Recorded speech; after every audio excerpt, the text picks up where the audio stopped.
ضرور د په اندازه نه ده سوی. اوس هم په میلیونونو انسانان بیکاره دي.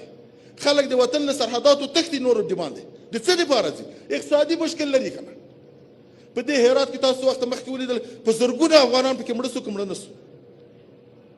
د نیمروز په سرحد وګورئ هره ورځ 2000 انسانان تښتي ځي، چې پوښتنه ترې کوي اکثره اقتصادي مشکلات دي. مجبوره دی چې به دا مشکلات ځان نه بګړي.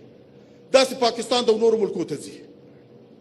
دا اوس د دې حکومت وظیفه ده چې دوی ته وظیفه پیدا کړي، یا داسې ترتیب ورته جوړ کړي چې هغه حد اقل له دغه مشکل نه خلاص شي.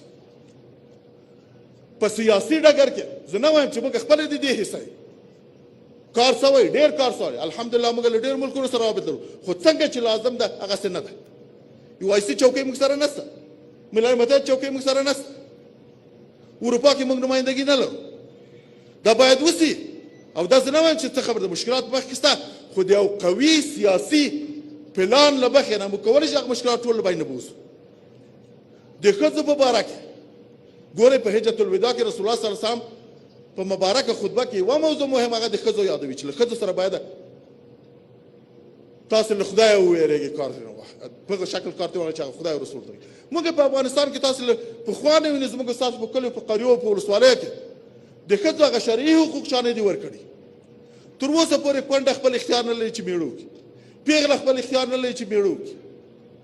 ښځه چې چا په میراث کې حق نه درکوي، حتی ښځه له خپل میراث غوښتلی چې ویې غواړي ټولې دنیا ورپورې خاندي، خلاف د شریعت ورباندې خو باید خپل میراث غواړي. تعلیم حق چا نه ده ورکړی. تعلیم شته نن په افغانستان کې، خو کما حقه نسته. ورده که ورځي که نه حق. دا ښځه به اسلام چیرې زده کوي، شریعت به چیرې زده کوي، خو په مدرسه او مکتب کې به زده کوي که نه. او دا د حکومت وظیفه ده چې د فساد مخنیوی وکړي. دا چې په یو ځای کې فساد پیښیږي ناګزیره د دې په خاطر خو دا نه ده چې بس یو کتله له دغه نه واوښتل شي.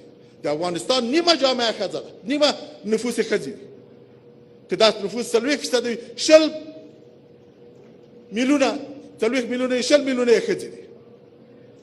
ښځو ته باید هغه حقوق ورکول شي چې خدای رسول او زمونږ افغاني دود او کلتور بولي، باید ورته ورکول شي. ولې نه دغه کېږي؟ نو زه وایم د دې په خاطر چې دا حکومت خلک د خپل ځان حکومت وبولي او پرې راټول شي، د خلکو په زړه د حکومت وکړو، د خلکو مشکلات واورئ، د خلکو جنجالونه واورئ، د خلکو شکایات واورئ، بیا هغسې اقدام وکړئ. او که دا نه وي د هغو خلاف جوړېږي نو بیا خو دا واضح خبره ده چې دا وخت به ډېر محدود وخت دی.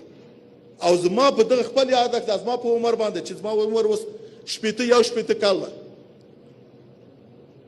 تر امیرالمؤمنین حفظه الله چې اوس په قدرت کې